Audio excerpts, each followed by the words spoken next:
మీరు మాట్లాడేది శ్రీధర్ రెడ్డి ఎమ్మెల్యే శ్రీధర్ రెడ్డి గురించి. శ్రీధర్ రెడ్డి గారు 3 సార్లు ఎమ్మెల్యే, చాలా అనుభవం ఉన్నవాడు, ప్రజల నాడి తెలిసినవాడు. ఒక్కసారిగా అది గెలిచింది, 3 సార్లు కంటిన్యూస్ గెలిచాడు. అతను ప్రజలకు అనుగుణంగానే చేస్తాడు. అయితే అధికారులు కూడా వాళ్ళ చట్టాలకు అనుగుణంగా చేస్తారు.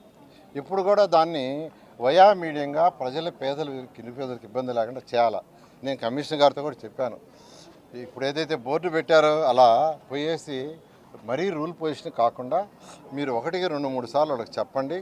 వాళ్ళని ఇబ్బంది పెట్టకుండా కట్టించాల్సింది కట్టించుకోండి, ఏదైనా చేయండి. ప్రజలకి ప్రత్యేకంగా పేదలు నిరుపేదలకు యాక్చువల్గా ఇబ్బంది లేకుండా చేయమని చాలా క్లియర్గా చెప్పాను.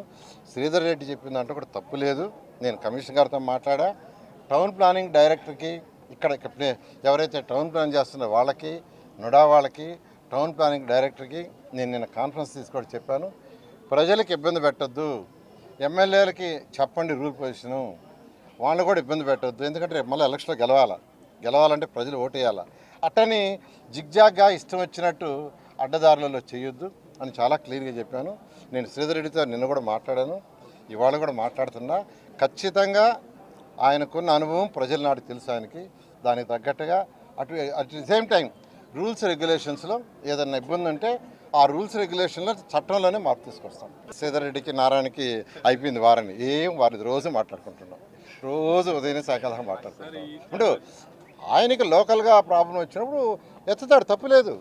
175 మంది ఎమ్మెల్యేలు అంటే 175 ఎమ్మెల్యేలు నెక్స్ట్ టైం గెలవాలనుకుంటారు, ప్రజలకు అనుగుణంగా చేయాలనుకుంటారు. రూల్స్ రెగ్యులేషన్లో ఏదైనా తేడా వస్తే వాయిస్ రైజ్ చేస్తారు, తప్పులేదు. మంత్రులు ఉండేది ఏంటంటే మంత్రులు, ముఖ్యమంత్రి, క్యాబినెట్ ఉండేది దేనికంటే ప్రజలకు అనుగుణంగా అవసరమైతే రూల్స్ రెగ్యులేషన్స్ మార్చడం. నేను ఎందుకు మార్చాను? 18 రూల్స్ మార్చాను. భారతదేశంలో ఎక్కడా లేని విధంగా ఆంధ్రప్రదేశ్లో చేశాం.